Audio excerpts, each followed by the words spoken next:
أعوذ بالله من الشيطان الرجيم بسم الله الرحمن الرحيم.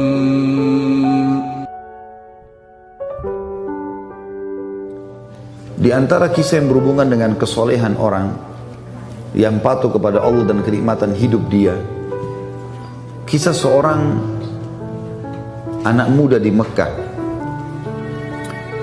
Dari sekian ribu kisah, mungkin buku jutaan kisah orang soleh, di antaranya kisah anak muda ini yang sempat membuat hati saya merasa menambah keimanan. Orang ini keluar dari masjid habis sholat duhur di Masjid Haram Mekah. Kemudian dia menemukan sebuah kantong. Kantong ini berwarna biru, beludru, ya. Biru yang terang, yang bagus, gitu. Kemudian dia buka kantong tersebut dan dia temukan di dalamnya ada permata zamrud, termasuk permata yang mahal. Di dunia ini pun sampai sekarang di masa kita juga dikenal dengan permata yang mahal.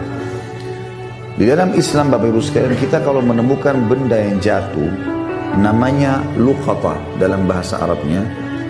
Hukum syar'inya kita dianjurkan tidak menyentuhnya. Hukum syar'i. Bapak Ibu temukan HP, temukan duit, temukan dompet, gak usah diganggu, biarin di tempatnya. Hukum syar'inya begitu. Karena bisa saja pada saat kita ambil, mungkin orangnya datang 5 menit kemudian. Tapi kalau Bapak Ibu memang mau mengambilnya dan mau mengiklan, kalau mau mengambilnya syaratnya harus dia mengiklankan selama setahun. Kalau sudah setahun diiklankan tidak ada yang punya, bisa jadi haknya dia. Hukum begitu, hukum luqata. Tapi anak muda ini melihat di depan Masjid Haram ada kantong terjatuh, diambil sama dia, lalu dia naik ke atas sebuah batu, dia iklankan. Dia mengatakan, wahai penduduk Mekah, dengarlah, saya menemukan kantong ini, ya, dan siapa yang merasa memilikinya silahkan datang ke saya. Lalu diangkat sama dia tinggi-tinggi. Rupanya nggak ada yang mengaku. Dia teriak yang kedua kali, dia teriak yang ketiga kali, dia teriak yang ke-10 kali. Terus saja dia teriak, wahai muslimin, penduduk Mekah, ada nggak yang kehilangan kantong? Ini saya temukan. Nggak ada yang nyaut. Akhirnya dia bilang, karena di situ juga ada banyak pedagang-pedagang, maka dia bilang, wahai penduduk Mekah, kalau seandainya ada yang merasa barang ini milik dia, kalian sudah tahu rumah saya. Kebetulan orang-orang Mekah tahu rumah dia, karena dia penduduk Mekah. Maka tunjukkan rumah saya. Dengan hikmah Allah, baru saja anak muda ini pulang ke rumahnya, ada satu orang tua lewat di situ, sudah berjenggot putih, naik ke batu yang sama, cukup tinggi, lalu dia teriak, wahai penduduk Mekah, apakah ada di antara kalian yang melihat kantong saya yang jatuh? Sekali dia bicara, orang masih belum terlalu dengar, karena waktu itu tidak ada pengeras suara kayak kita sekarang. 2 kali, 3 kali, ada satu pengusaha di situ, ada pedagang yang datang mengatakan, wahai kakek tua, tadi sebelum anda naik ke atas batu ini, ada orang yang, anak muda yang menemukan kantong, mungkin itu yang anda cari. Rumahnya di sana, ditunjukin. Ringkas cerita, kakek ini pun pergi ke sana, dan kakek ini waktu mengiklankan, siapa yang menemukan kantong saya akan kasih sekian dinar. Kalau tidak salah itu 50 atau sekian banyak dinar, ya. Jumlahnya cukup besar. Maka pada saat itu Bapak Ibu sekalian, dia pun datang, si kakek ini datang ke rumah si anak muda tadi. Setelah salam, dia datang ke sana, kemudian dia menawarkan menanyakan apakah memang kau temukan kantong. Dia bilang iya.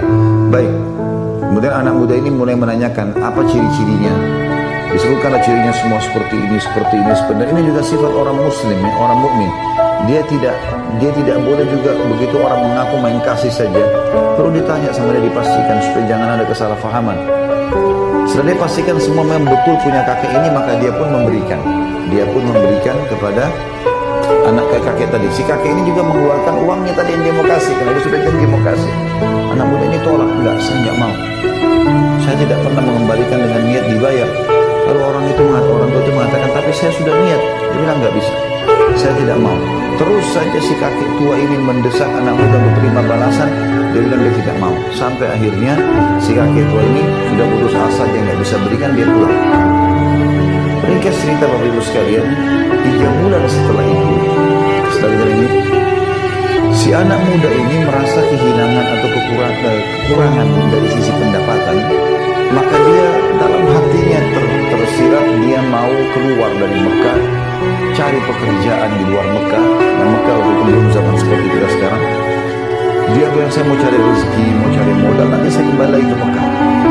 Dia menuju ke Jeddah, ya, yang sampai memang dari zaman dulu sudah pelabuhan di sana. Dia naik kapal dan dia niat mau pergi ke satu negeri di Afrika sana cari kerja. Di tengah lautan, subhanallah, kapalnya dihantam oleh ombak, hancurlah kapal itu. Hancurlah kapal itu. Waktu kapal itu hancur, Bapak Ibu sekalian, anak muda ini berhasil selamat. Dengan hikmah Allah, dia berpegang pada sisa potongan kapal itu, kayunya dia berkacang, tapi dia pingsan. Dia sadar waktu sudah ada di tepi lautan. Waktu dia tiba di tepi lautan, dia kaget, ini sudah menjelang subuh, malam menjelang subuh. Dia kaget, dia bangun, dia coba lihat pesisir pantai tersebut, dia lihat bangunan terdekat ada satu masjid, tapi tua. Masjid ini sudah tua, penuh dengan lawak-lawak gitu. Sudah kayak masjid tidak diurus. Dia lihat, ya, sarang laba-laba.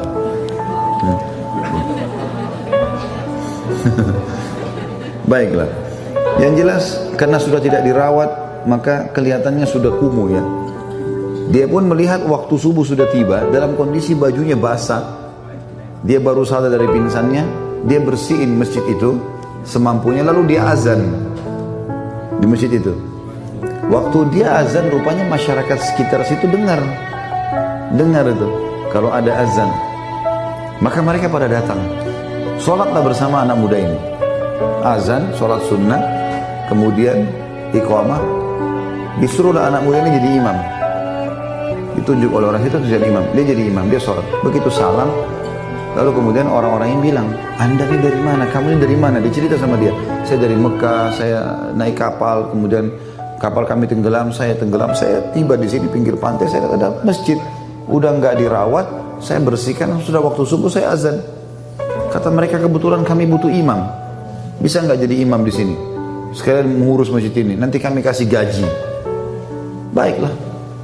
Tinggallah anak muda tersebut 3 bulan. Jadi sekarang sudah 6 bulan peninggalkan 6 bulan dari kasus ketemu sama si kakek tadi. Kakek itu tinggalkan rumahnya tadi di Mekah 3 bulan, kemudian dia baru keluar dari Mekah. Setelah itu tiba di pulau ini, 3 bulan lagi dia tinggal jadi imam. Setelah 3 bulan, rupanya karena dia anak muda yang hafal Quran, dia juga punya ilmu syar'i, ilmu agama yang bisa diajarkan, maka masyarakat sempat suka dengan dia. Lalu dimintalah dia untuk menikah dengan salah satu anak gadis di pulau itu gitu. Apakah kami mau kau nikah dengan anak gadis ini? Bersedia? Dia bilang baiklah. Dia mau menikah karena memang dia masih bujang belum menikah. Kemudian pada saat itu Bapak Ibu sekalian, didatangkanlah wanita, seorang anak gadis pakai cadar, tapi di bagian lehernya wanita itu ada kalung, dan kalung itu diikat, ada permatanya itu batu zamrud warna biru. Maka si anak muda ini, waktu perempuan tadi datang di depannya, buka cadarnya, matanya tertuju ke batu itu. Orang-orang di sekitar itu bilang, hai anak muda, kau zalimi perempuan ini. Kami datangkan untuk kau lihat wajahnya. Sunnah Nabi SAW kalau mau menikah, melihat wajah wanita dan telapak tangannya. Tapi kenapa kau lihat perhiasannya? Gitu kan. Kata anak muda ini, saya punya kisah dengan perhiasan ini, batu ini. Saya sangat yakin batu ini yang saya temukan 6 bulan lalu di Mekah. Dan kisahnya saya temukan, saya iklankan, terus datang seorang kakek tua yang mengaku. Begitu dia bilang kakek tua, tiba-tiba ya, orang-orang di masjid itu mengatakan Allahu Akbar, bertakbir semua. Kata anak muda ini, kenapa kalian bertakbir? Kata mereka, apa kau tahu siapa kakek tua yang kau temuin itu? Dan kisah yang kau sampaikan tentang batu permata, betul permatanya ini dia. Kata anak muda ini, tidak, saya tidak tahu. Kata mereka, itu adalah ayahnya anak perempuan ini. Ayahnya anak perempuan ini. Semenjak dia pulang ke pulau ini 3 bulan lalu, gitu kan, 6 bulan lalu dia pulang ke pulau ini, dia bilang dia selalu cerita tentang kamu. Dan dia meninggal sekitar 3 bulan, beberapa hari setelah dia pulang.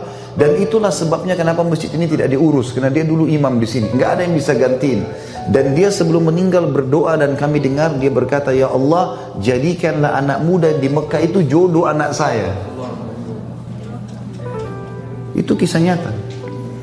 Kata anak muda ini, subhanallah, saya menikah dengan istri saya ini, maka permata itu yang tadinya dia kembalikan karena Allah, nggak mau terima balasan, gitu kan? Dia bilang, saya kembalikan sekarang menjadi milik saya sama istri saya. Berjalan 6 bulan pernikahan selanjutnya, dengan hikmah Allah ajal istri saya datang, meninggal, maka saya menjadi pewaris tunggalnya permata itu. Dia kembalikan tadi karena Allah, Allah balas dia, permata itu jadi punya dia. Kuasa Allah Subhanahu wa ta'ala. Ada banyak kisah berhubungan dengan seperti ini.